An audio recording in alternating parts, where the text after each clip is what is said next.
This Film is Lit, the podcast where we finally settle the score on one simple question. Is the book really better than the movie? I'm Brian, and I have a film degree, so I watch the movie, but don't read the book. And I'm Katie. I have an English degree, so I do things the right way and read the book before we watch the movie. So prepare to be wowed by our expertise and charm as we dissect all of your favorite film adaptations and decide if the silver screen or the written word did it better. So turn it up, settle in, and get ready for spoilers, because this film is lit.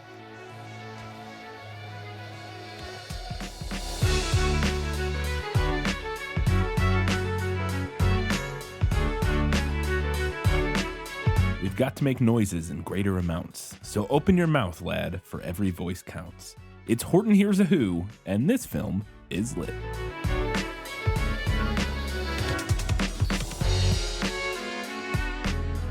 Hello and welcome back to This Film is Lit, the podcast where we talk about movies that are based on books. We have, I don't think every, no, we don't, obviously we don't have a Guess Who, because with the picture books. Yeah.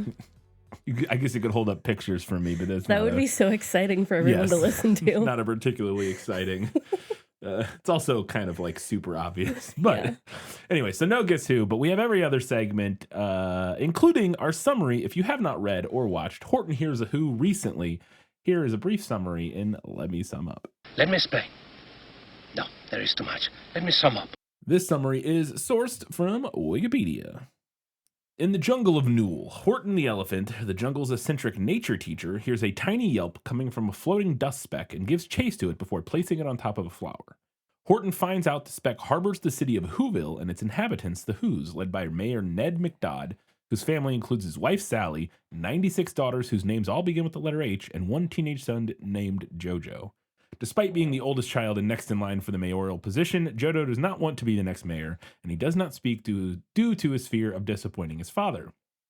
Once Horton begins carrying the speck with him, the city starts experiencing strange phenomena, earthquakes and changes in the weather, and the mayor finds his attempts to caution Whoville challenged by the town council, led by the opportunistic yet condescending chairman. After he makes contact with Horton, the mayor finds out from Dr. Mary Lou LaRue that Whoville will be destroyed if Horton does not find a safe location for the speck to reside.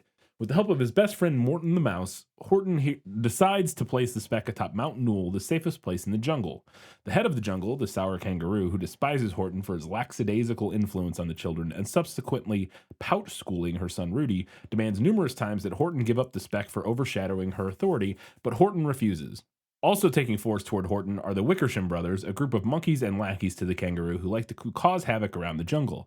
Eventually, the kangaroo, refusing to believe that the Whos exist, enlists a sinister but idiotic vulture named Vlad Vladikov to get rid of the speck by force. After a few failed attempts, Vlad manages to steal the flower away from Horton and drops it into a massive field of identical pink flowers, causing an apocalyptic tremor in Whoville.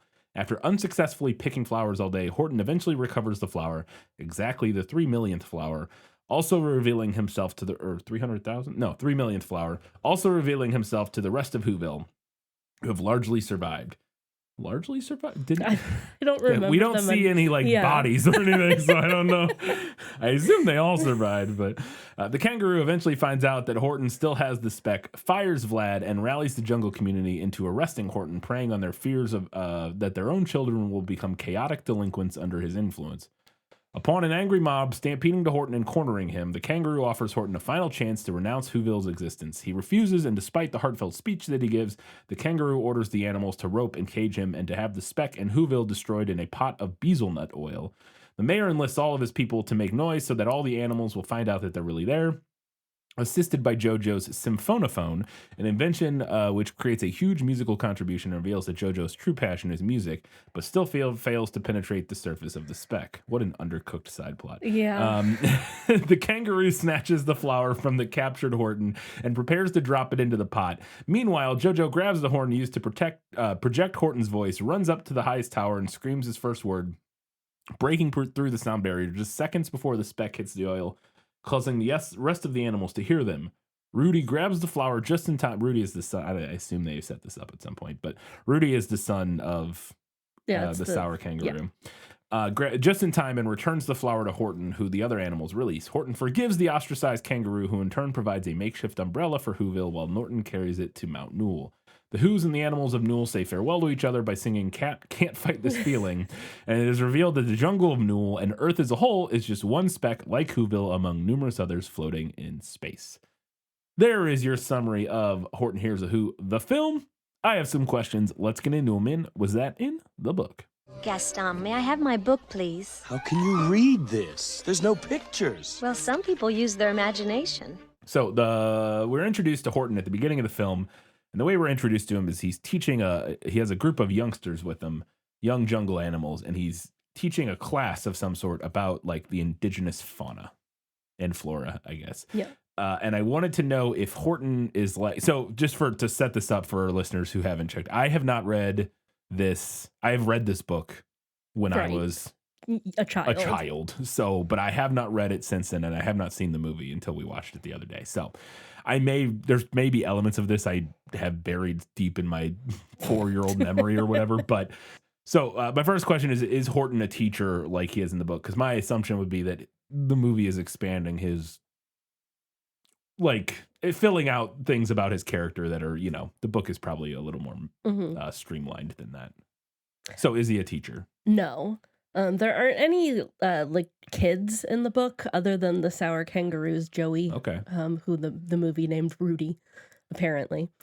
I do think that this is a fine change. I'm not sure that its through line throughout the movie is like super strong. They do kind of just but I think drop it's it. A fine addition. Yeah.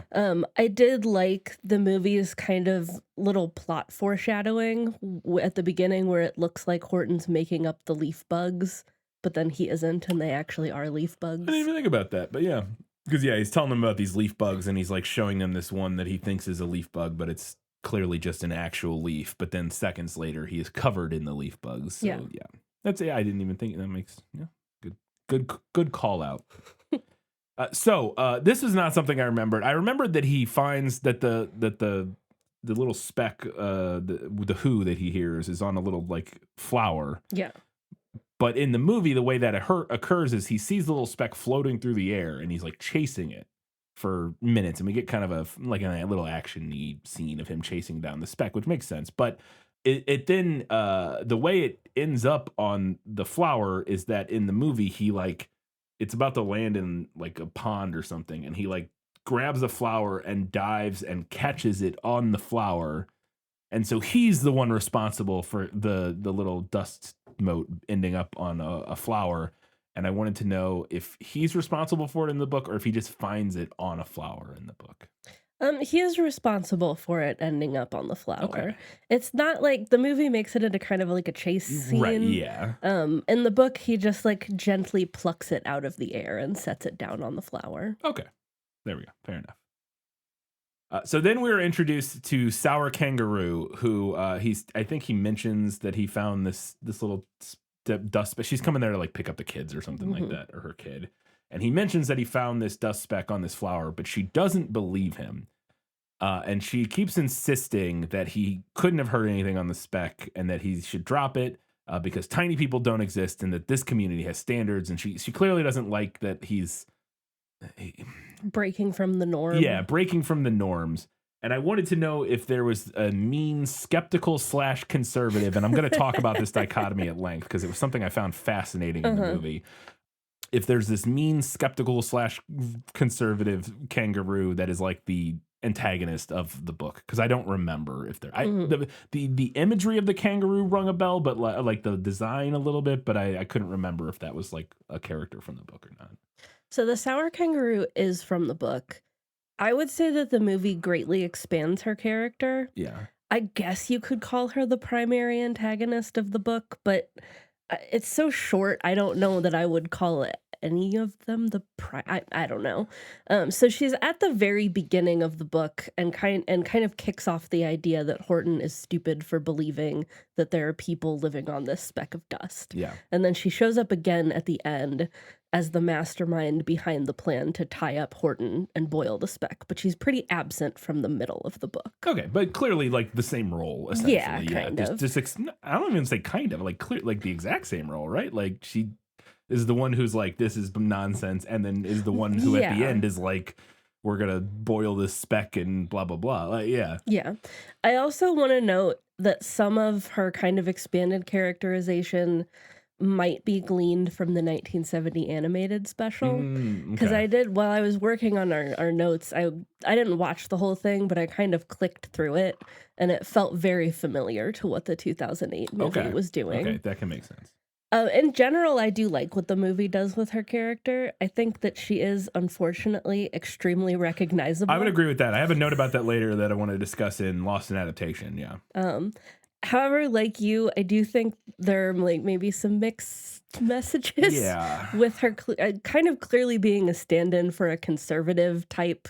Like a character. religious conservative who's Yeah. like, these are the way we do things. Yeah, this is the our way we very do things, strict outline. and we have a very strict box that we live Yeah. in, and if you deviate outside of Yeah. that, you're obviously trying to cause havoc. Yes, because and- she clearly already hates Horton before the Speck incident yeah, because she already does not like him. he's just like kind of a goofy, like freewheeling. Well, the summary summed it up as like lackadaisical and just Yeah. like he doesn't fit into the like very specific box that she thinks their society should all fit into. Right. Yeah. But then at the same time, she espouses these ideas that kind of feel more like skepticism. Yes. And that was the thing that I found really frustrating or weird is that, and it wouldn't even be that much of an issue if the exact version of skepticism she espoused in the movie wasn't so clearly a kind of form of like scientific skepticism. So that's probably the thing I identify with most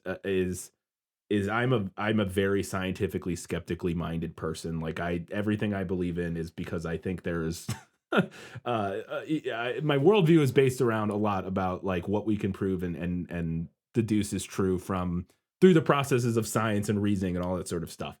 And kind of the thing that she espouses at the beginning is something like she has the exact line of like, if we can't see it or hear it or touch Feel it it, I or what or think she feel says, it, yeah. it's not real, which is a very like simplified and dumbed down kind of Right. idea of that. But it is a skeptical mindset, like a rational, like scientific realism kind of mindset, again, boiled down immensely and simplified immensely.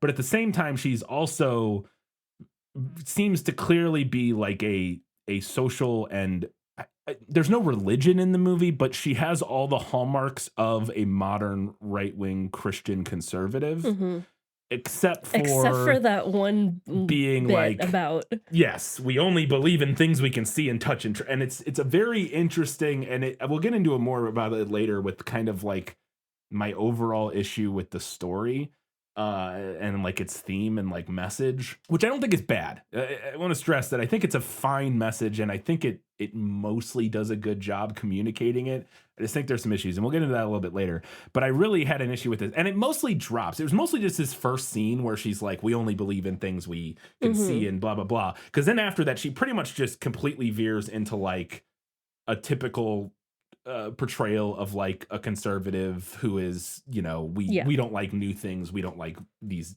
new ideas and new blah blah blah. But it was, I kind of felt like the writers didn't quite know how to take her from point A to point B. I agree, and the issue with that is, and it's a thing I see in media a lot that's tough, is that skeptics are also often portrayed in the it's just something you have to get used to being a skeptic, is that we're often portrayed as like the wrong idiots in media across the board, because in media most of the time the story is or not most of the time, many times the story is at least thought to be more interesting if there is magic, if there is Right. We're usually telling, the skeptics always show up in stories where magic actually does exist and does, is like demonstrable in the world very clearly. And in those universes, it is ridiculous to be like, this is nonsense. And in a universe where, and now I say where animals are talking, I guess they don't know a different universe where animals don't talk. But like, all of these and like very outlandish creatures and stuff that we see in the world of Dr. Seuss, for her to be like, no, it's impossible for there to be. It's just, I don't know. It's interesting. And so, yeah, I found her character at the beginning kind of a weird, like, yeah, they didn't really know. We need her to deny the existence of this spec thing, like the who's on the spec. And the easiest way to do that is have her be like, we only believe in things we can like see and touch and feel or whatever and hear.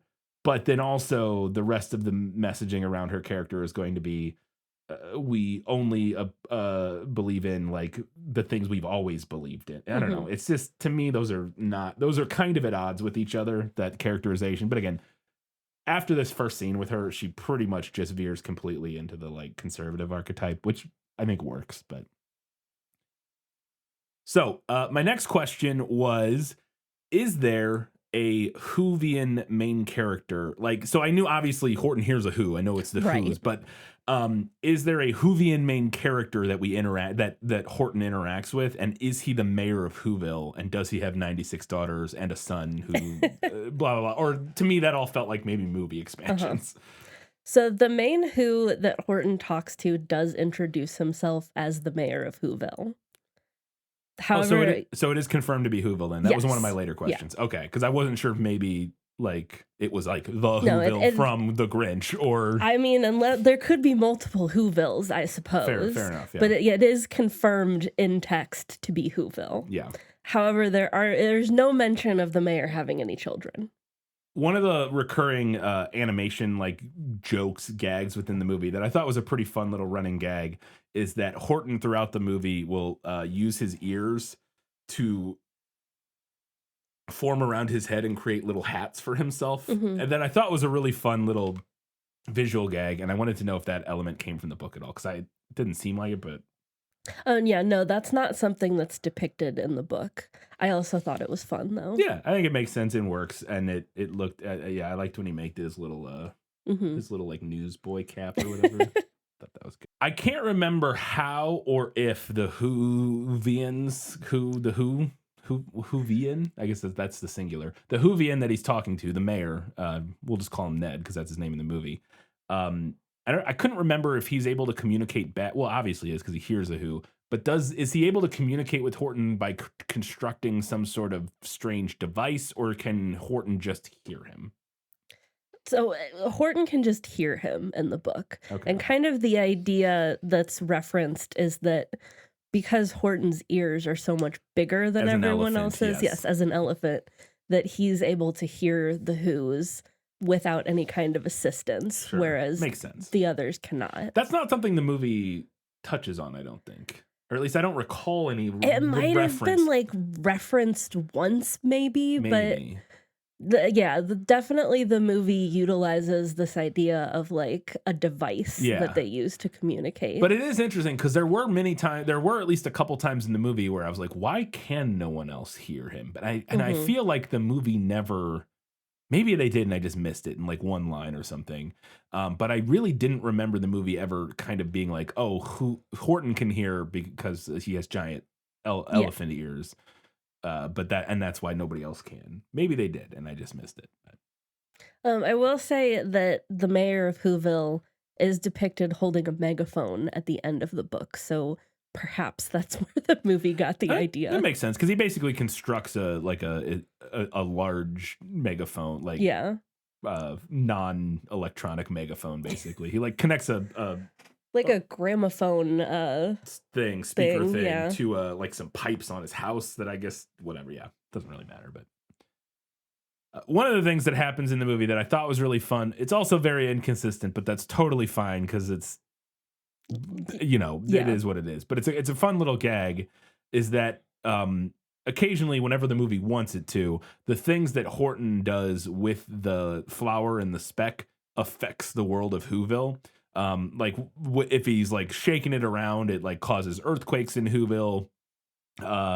If he covers it with like, at one point he covers it with his ears and like it blocks all the light, and so the sun like turns on and off like instantly, basically.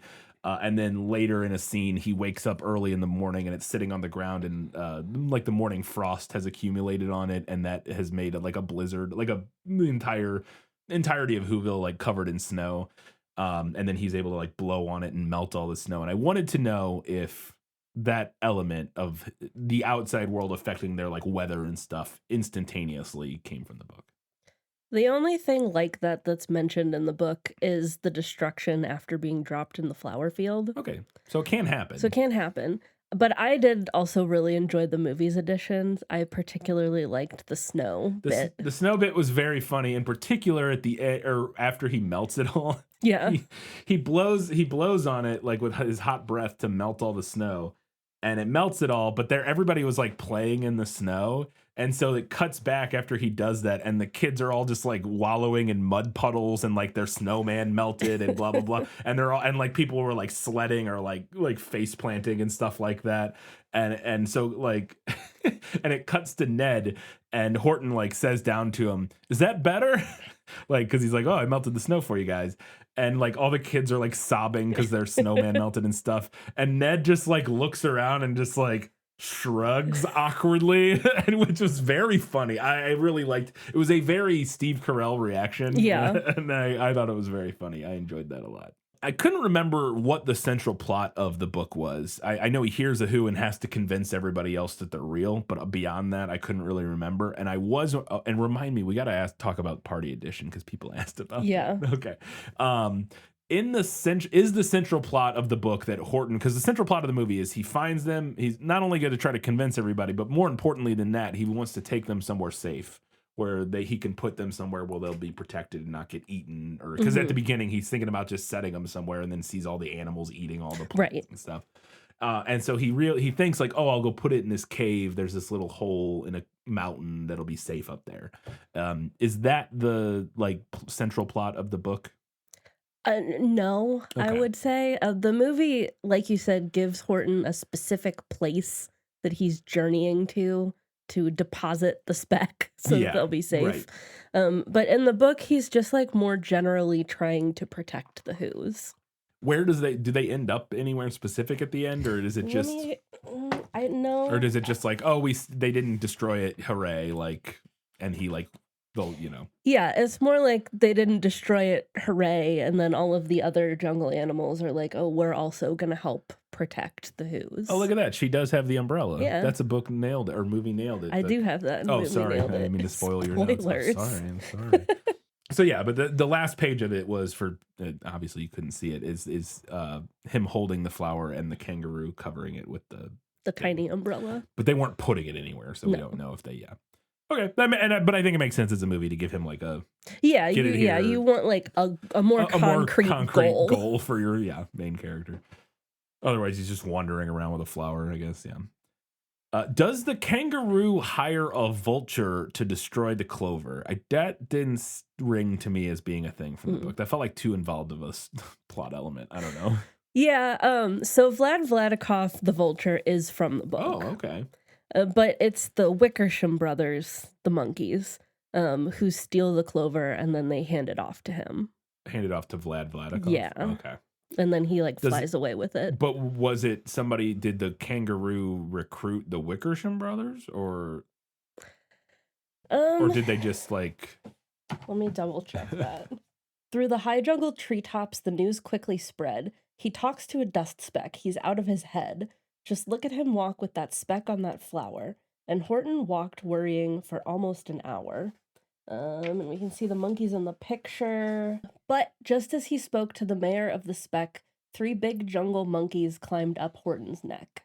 The Wickersham brothers came shouting, "What rot! This elephant's talking to who's who are not. Okay. There aren't any who's and they don't have a mayor, and we're going to stop all this nonsense. So there." Okay, so it seems like they're just acting on their own behest, basically. Behest is a good word. We should use it more. People should use the word behest more. That's your homework for the week, everybody. But so no inclination that the kangaroo like is the one masterminding this plot. More so just that they heard about it and they're like, this is nonsense. More so that like everybody seems to be a jerk in this jungle other than Horton. To be fair, the Wickershams also seem like jerks in the movie. That is true. So the vulture is able to steal the flower and takes it away, and Horton is chasing after the vulture, but at the last second, they get to the edge of a cliff, and the vulture drops the flower off, and it falls hundreds of feet down into a gigantic field of millions of identical of these, like, I think they call it a clover in the movie. It looks more like a... It looks like a tiny truffula tree from... Sure, I was going for a real life example, but yeah. it looks like a thistle kind of. It does, yeah. More than a clover, but I think it's supposed to look like the little white flowers that grow in clover. If you like let clover grow, clover gets I would have to white see those. I round don't know flowers. what those look like. Yeah. Okay. Yeah, but yeah, to me it looks like a thistle because it's like that Yeah, round kind kind of of, pink yeah. spiky looking ball. But anyways, does it get dropped into a field of millions of clovers? And is there like a catastrophic disaster in Whoville when that happens? I had mentioned this already, kind of. Yeah. But yes and yes to both of those questions. That's interesting because I kind of thought that the giant field of flowers felt like a movie thing to me. Like that. That's interesting. And does Horton? Yeah, there you go. And does Horton just go through them all one by one? Yeah. Yeah. You did make a good point in the movie that he's like picking all of these. But we know it's a loose flower. We know it's a loose flower, so if he needs to pick it, it's not that flower. Yeah, absolutely. Although I guess you could argue that maybe he's worried that the speck fell off the flower and could have ended up on any of them, so he's checking them all. But it ends up being on the same flower, right. we think, or at least it's on a loose one. Seems like it's floating through the air, so yeah. Okay.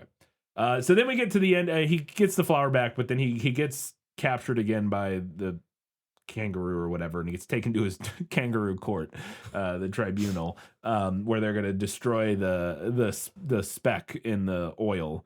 And I think he mentions or something. I don't know. Somehow the Who's know they need to make themselves known. So they all start like playing music and making as much noise as possible to try to get noticed. And does that happen in the book? Yes. Okay. And then my last question is, does it end similarly? Which is in the movie, the kangaroo goes to drop it in the oil, but at the last second, I believe. Well, Jojo does, as I said in the summary, like says something, and that's loud enough that it bursts through the clouds, and the sound travels out, and the other animals are able to hear it, but specifically Joey or whatever, Rudy, who is a Joey. Is a Joey, yeah. The son of Sour Kangaroo, who's in her pouch at the time, hears it and realizes that the Who's are real, and at the last second reaches out and catches it. And then it basically happy ending. Everybody goes, oh, okay, they agree. They realize he was right. And that's pretty much the end. Is that how the book ends? Pretty much, less dramatically. Okay. I think. So the Wickershams and the Sour Kangaroo have Horton tied up, and they are trying to boil the speck. Okay. And meanwhile, the Who's are making as much noise as possible. So spot on so far. And then the mayor finds one little boy who isn't making any noise, who's Jojo in the movie, but in the book, he's just an unnamed kid. Just a kid. Yeah. And then that kid yells, "Yop." I was wondering what he yelled in the movie, because I think that is what he yells. Yeah, it's a classic I thought Dr. he yelled Seuss yep. nonsense word. Yeah, I thought he went, yep. Yeah. And I was like, what? And that is the sound that ultimately breaks through, and the Sour Kangaroo and the Wickershams finally hear them. There's not like a dramatic moment where slow-mo fall caught and like, at the last second. Yeah, snatched out of the air at the last second. That was a movie edition. They just hear it and then go, oh, never mind. We're not going to do this. Okay. But otherwise, pretty similar to what happens in the movie. Fair enough. Those are all my questions for Was That in the Book? But I did have one thing I wanted to talk about in Lost in Adaptation. Just show me the way to get out of here, and I'll be on my way. Where is it lost? Yes, and I want to get unlost as soon as possible. So I kind of alluded to this earlier, and we do this sometimes with Lost in Adaptation. There was nothing, and normally this segment is if I'm like confused about something and want more background from the book that isn't really a Was That in the Book. But other times we just make it like where we discuss thematic stuff because I think it works. And one of the things I want to discuss is that, and I kind of alluded to it when we were discussing the Sour Kangaroo earlier, but that I think my biggest critique of this story, the movie, and I assume by extension the book, but definitely this movie from having watched it, is that the movie's moral is nebulous enough that I can totally see why people of vastly different political persuasions could watch it and think that the movie agrees with them. Yeah, I agree. I think that's true for the book as well. Yeah, it just, I can totally understand why a pro-life movement would latch onto it, but I can also understand why an LGBTQ community would latch onto it and be like this. You know, like it's a nebulous enough, and the villains aren't well defined enough. And like, to me, they are like, especially towards the end, to me, it's, and we'll get into that, but I have a note about it somewhere, or in Better in the Movie. We'll get into that. We'll discuss your note there. But I think the movie, to me, like, it's very obvious what I think the movie is making the sour kangaroo representative of, but it's not so on the nose that I'm not. There are times that kind of mixed characterization doesn't help. Yes, that mixed characterization either. doesn't help, especially at the beginning. But even at the end, it's not like clear enough. Like, again, I interpret it as like basically a social conservative, like, and like a conservative, like Christianity, conservative religious movement. And we'll get into why in just a second in your next segment. But I can totally see why. So comparing it to some other things where I'm like, there's movies that I watch. Severance is a good example. TV show. We're rewatching Severance right now. Joe Rogan the other day was like, Severance is the greatest show ever. And people are like, what is wrong? Every week you have a billionaire on your show and you like glaze him about how amazing his new slavery technology is. Like what are you talking? You can't, how do you watch Severance and go, I agree with this show. Like it's like you have to be so media illiterate to like not understand what's going on in Severance, in my opinion. Mm-hmm. But this movie, I can understand why, again, a pro-life movement could watch this movie and go, yeah. That's about us. That's about us. Like I get that at least. So I think that's my biggest critique, is that I don't think the movie goes far enough in establishing what it's saying. Mm-hmm. Or in solidifying what it's saying and in its progressive message. Because I think what the movie is saying is everybody is a person that deserves respect and value and value all life and blah blah blah. And so it's about equality. It's about DEI. It's about diversity. It's about equality. It's about inclusion. And so like that's clearly what I think the movie is about. I just don't think they quite go hard enough, especially for a kids movie where kids like need a little bit more, I think, kind of, push to like make it very clear what the moral of a story is. Anyways, those are my thoughts. That's my kind of my main critique. Because other than that, I think it's a pretty good movie. So I want to bounce off of that then to come back to something that we talked about in the prequel episode, which was the historical context of Dr. Seuss writing this book. Yeah. Which is that it's apparently about post-World War II occupied Japan and America's treatment of the Japanese people in that time period. And or at least that's definitely what inspired it, and that seemingly was like kind of the main thing he was commenting on. Yes. Yeah. According to various resources, that is what this book is about. That's our authorial intent. Yeah. I think it's definitely possible to read it through that lens. But I do think that there are a few issues kind of similar to what you had with the movie. One being that, like you said about the movie, the ultimate moral is kind of nebulous and easy to apply to pretty much anything. Yeah. And as we said in the prequel, I'm not sure that I ever would have gotten that specific reading just from the text without knowing the backstory, the historical context, the authorial intent. No, how like could I said. you? Sorry. Yeah. And then if you compare this to something like the Lorax, where the message is like very obvious and clear, it's kind of even weirder how vague this is. There's no subtlety in the Lorax. The Lorax, is about environmentalism, and like it is very clear what that is about. And maybe I'm just missing something because I'm not currently steeped in that historical context. Maybe there was some element that would have made that more clear to people at the time. I really don't know. But to me, I just don't think there's any way that I ever would have presumed that just from the text. Yeah. The other thing that I want to talk about, and I know I'm probably like oversimplifying this. No, this is the same. This is the reason when you said that in the episode that I went like, and like made a weird noise. The other thing is that if a person's a person, no matter how small, that's like our rallying cry. That's the thesis of the story. If that is genuinely supposed to be about the Japanese people. Yeah. That's pretty fucking condescending. I mean, stereotypically, there's very much stereotypes about right. short, small Asian or Japanese people. Yeah. And like, listen, I know it's a metaphor. Nobody needs to like come at me and tell me it's a metaphor. I understand. Right. But I think it's pretty condescending. I guess I'm glad that Dr. Seuss changed his mind from virulent racism. But how much of an improvement is patronizing racism? Yeah. Like, I guess it's less immediately harmful, but that's about it. Yeah, it is. It's like I said, if that's the framework, because again, that was the exact reason I was like, wait a second. Is that? Yeah. Because if that's what it is, the person's a person, no matter how small it feels like.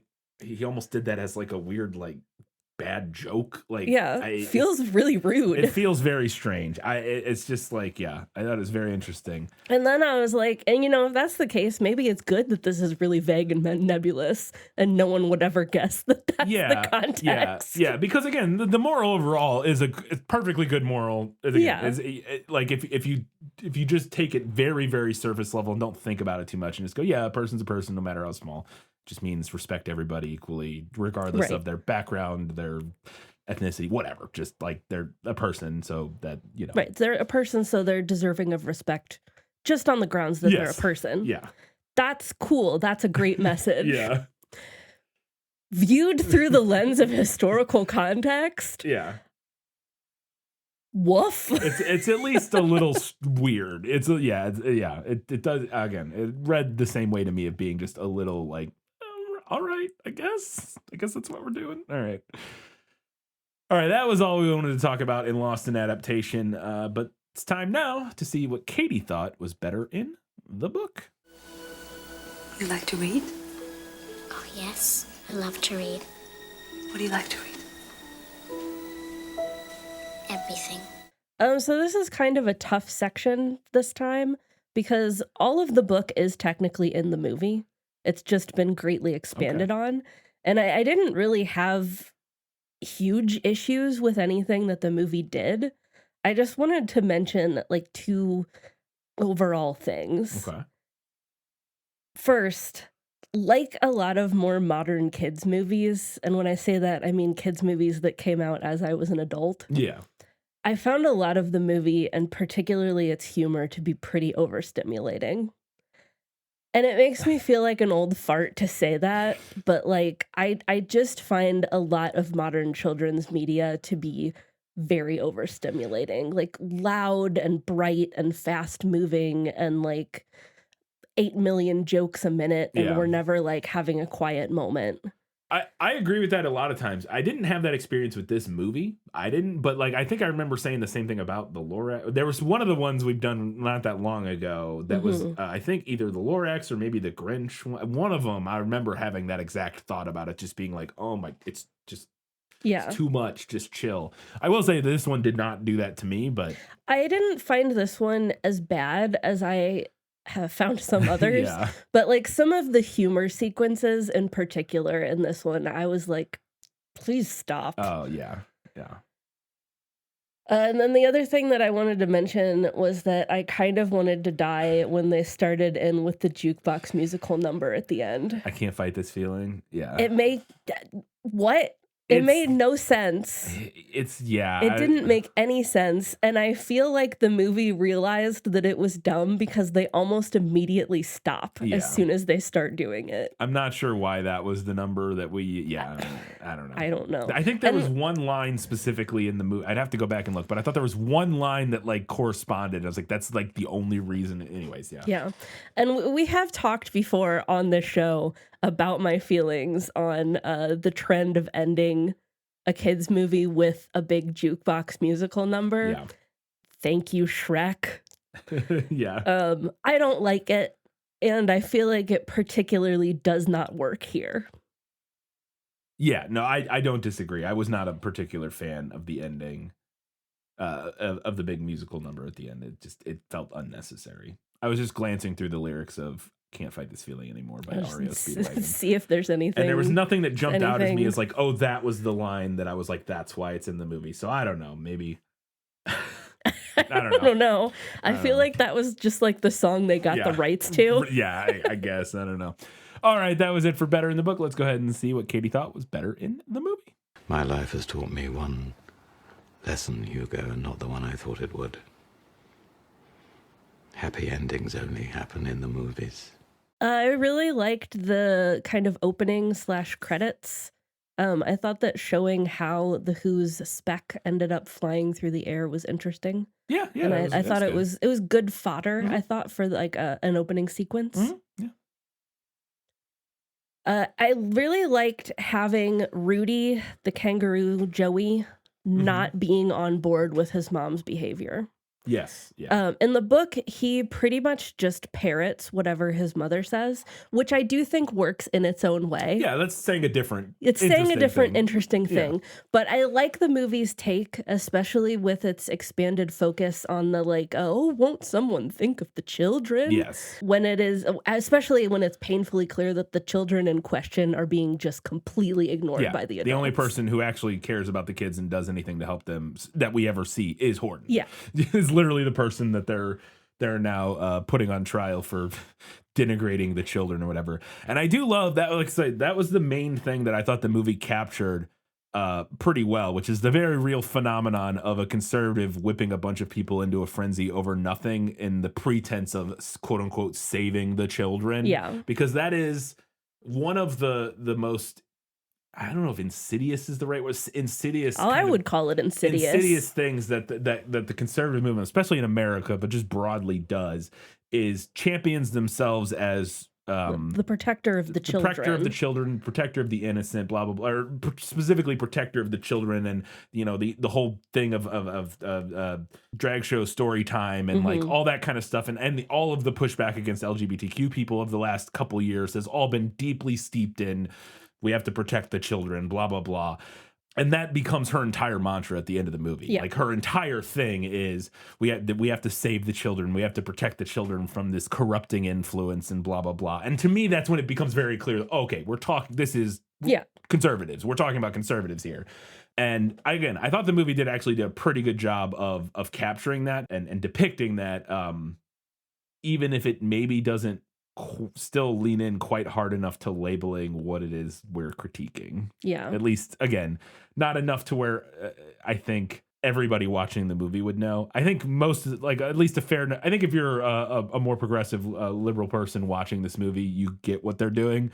But I can, again, repeating what I said earlier, I just don't know if it's quite clear enough for broader audiences that might not already completely ideologically agree with what the movie's doing. Yeah, I would agree with that. I also think you're hard pressed to find a conservative who recognizes themselves in media. That's very true. Famously horrible at media literacy, which, yeah. Also famously why conservatives don't make good art. This is why everybody in Hollywood and every artistic circle is not conservative, is because conservatives are inherently incurious people who cannot make good art, in my opinion. It's not true across the board. There are some, but it's pretty rare. Another thing that I liked in the movie was this kind of extra layer that was added by the Who's not initially not knowing and then later on kind of refusing to believe that anything bad is happening. Because when we meet them in the book, they're already aware that they live on a speck of floating dust. I don't know why they would be aware of that necessarily. Yeah. But they are. So the idea that they're not aware and then kind of bulldoze right into ignoring it. Yeah. Feeling real relevant right now. Yeah. I also thought that it made a lot of sense for the movie to expand the unnamed boy's character into the mayor's son. I thought the side plot with him not wanting to be the mayor and also liking music was very underbaked. Yes, I agree. But I also think that the implication that he's an emo who is very funny. It is. It absolutely is. Yeah. Like I think that plot line just needed a little more time. Yeah. Like it just needed a little more screen time as much as anything. Because But I understand didn't also why even they, I didn't realize that his true passion was music until I read the Wikipedia summary. I did not get that from the film. Yeah. All right, that was it for what Katie thought was better in the movie. Let's go ahead and find out what the movie nailed. As I expected, practically perfect in every way. The opening narration, where they talk about the date and the location in the Jungle of Nool, that's right from the book. As well as the scenes where Horton imagines a single tiny person on the speck and then a family of tiny people on the speck. Those are both from the book. Which I thought that was a lot of fun. I had a note about how the 2D animation style, at the very beginning, I thought it was going to maybe be a recurring thing, and I was kind of disappointed that it wasn't. It was not as recurring as it should have been. I think they only do it once. Then there's the other, like, the anime scene, which is like a different thing. But in that opening scene, we have him imagining what's on the speck, and we go like into his head, and we see his imagination, and it's in the style of a 2D Dr. Seuss. Yeah, drawing. It looks like the illustrations. Yeah, or like the animated movies from, back in the day, which I thought was really fun. And I was hoping, like, I liked the idea that these 3D rendered, like, Dr. Seuss characters imagine in the 2D. Like, I just thought that was a fun idea. And I was kind of hoping they were going to keep coming back to that, or at least do it like a few more times. And again, we do get the other scene where he imagines things in, like, the style of an anime, which was fun, but I was hoping we were to get more of the, like, classic Seuss style illustration stuff in his imagination. Some of the narration from the scene where he's searching the flower field is also right from the book. There's probably more direct lines, like particularly in the voiceover narration, that are from the book that I didn't catch, but those two in particular, I definitely wouldn't caught. even be surprised if almost every line from the book is in the movie at some point. It might be, with then a bunch of other stuff around it. Yeah. Obviously, we talked about the line, "A person's a person, no matter how small." They weren't going to make a movie without that line. Yeah. And then we also mentioned earlier the Sour Kangaroo's tiny umbrella. I'm so sorry, yeah. All right, that was it for the movie Nailed It. We got a handful of odds and ends before we get to the final verdict.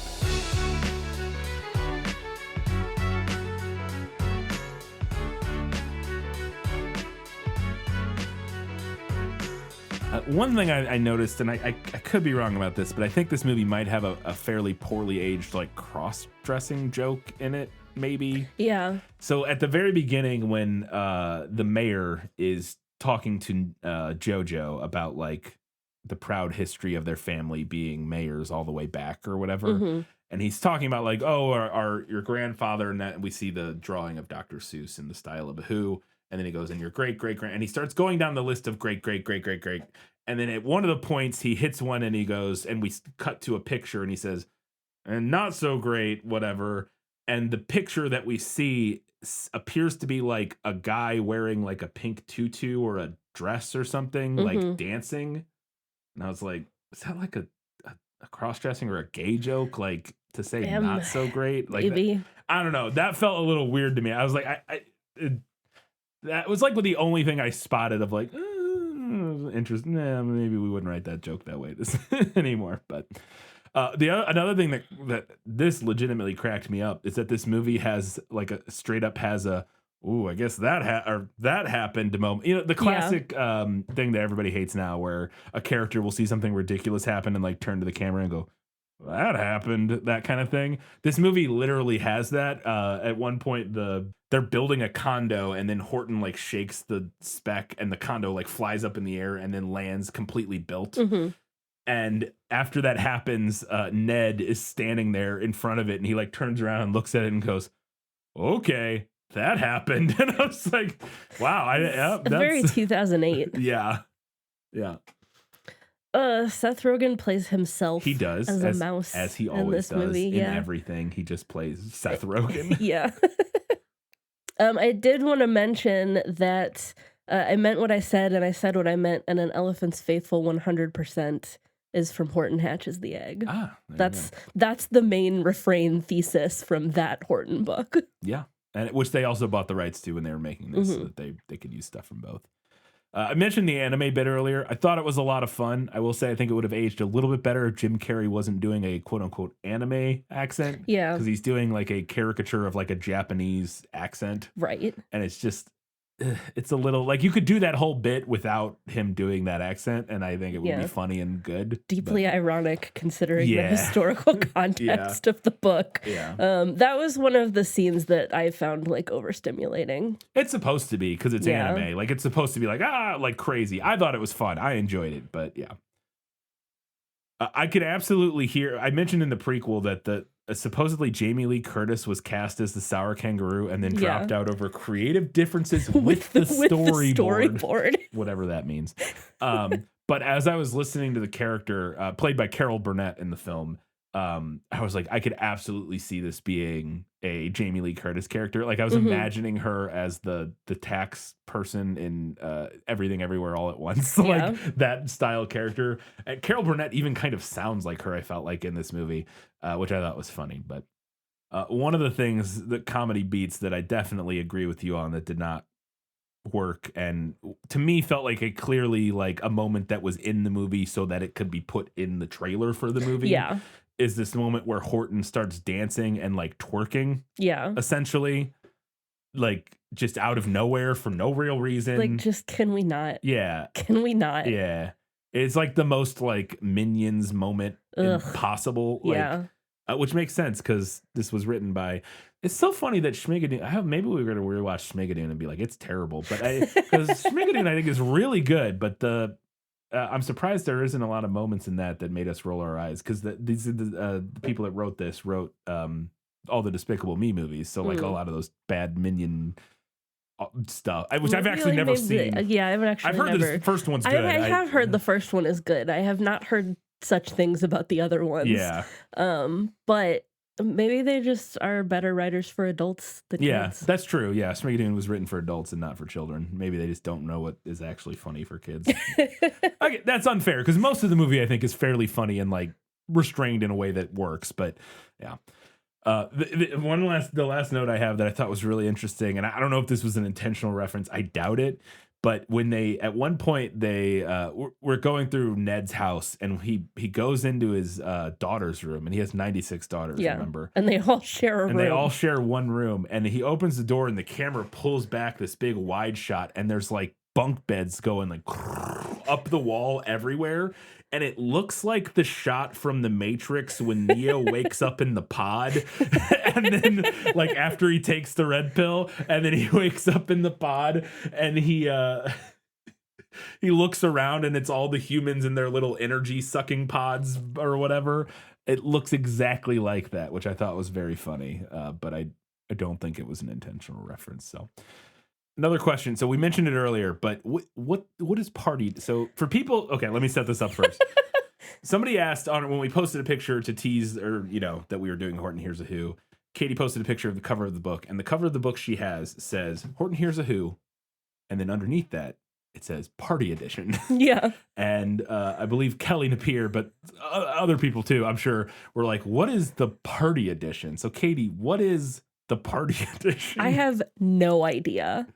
As far as I can tell, this print is the same as every other imprint of this book. So I flipped through it because I was like, I'm not going to say I didn't believe you, but I was like skeptical, shall we say. And so I flipped through every page and I cannot fathom what about it could possibly make it a party edition. I don't know. The text looks normal. I was thinking, maybe it's going to have like text highlighted a weird way for like people to like take turns reading, or you know what I mean, like for a kids class, like some of the words are green, some of them are blue, and like you have different kids say different words. I was trying to something like that, or whatever, and none of that. It's literally just looks like a normal version of the book. I Googled in vain trying to figure out what this was, and I found a lot of listings for this edition. Nothing explaining what makes it different from any other edition. The only other thing I could think would be that maybe it was bought by people as part of like, It looks like it was sold separately, though.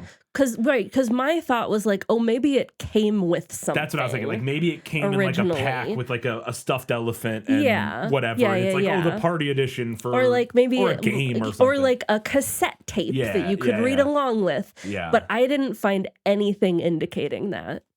Super fascinating. If anybody knows why this Horton Hears a Who book is called the Party Edition and can figure it out, please let us know. I don't know. I get all of the books that we use for this show, most of them I get through a secondhand book website. So it's kind of like Russian roulette what you're gonna get. Right, yeah. And I just genuinely could not tell you. Well, there you go. So yeah, like you said, if you know, let us know what the Party Edition of Horton Hears a Who is, because we couldn't figure it out. So before we wrap up, we wanted to remind you could do us a favor by heading over to Facebook, Instagram, Threads, Goodreads, Blue Sky, any of those places. Interact with us. We'd love to hear what you have to say about Horton Hears a Who. We would also love if you gave us a review. Very good, Dr. Thank Seuss. you. I was waiting for my praise on that one. By heading over to Apple Podcasts, Spotify, wherever you listen to our show, and write us a nice little review. Drop us a 5-star rating. We would really appreciate it.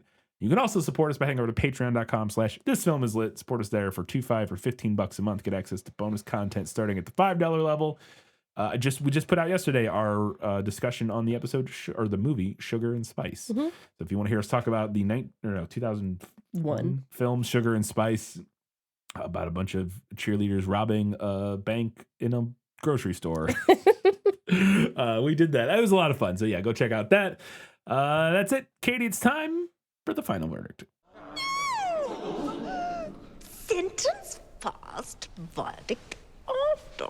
That's stupid. I'm a little loath to do it just on principle, but I think I'm going to pick the movie. Everything that's in the book is also in the movie, and even though I wouldn't classify the movie as incredible, I enjoyed its expansions on the sour kangaroo, the children of Newell, the mayor and his family, and particularly what was going on in Whoville during the entire adventure. Problems with application and semantics aside, I do think that the intention was probably for Horton's ultimate message to be, people should be respected on the grounds that they're people. They shouldn't have to prove that they're worthy of respect, of the right to live their lives, of the right to exist. I'm sorry that that was relevant in 1954. I'm sorry that it was relevant in 2008. And I'm really fucking sorry that it's relevant right now. Yep. Katie, what's next?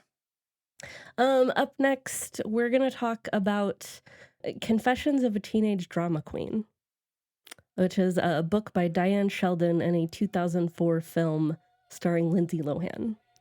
Oh, wow. Oh, yeah, no, okay, I have heard of this now. I was like, I don't know if I've heard of this, but that rung a bell when you said Lindsay Lohan in this. I associate it very strongly with Freaky Friday because it came out around the same time. Yeah, right around the same time.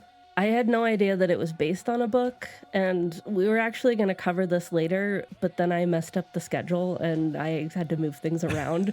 So we're covering it right now. All right, there you go. So yes, Confessions of a Teenage Drama Queen in 2 weeks' time.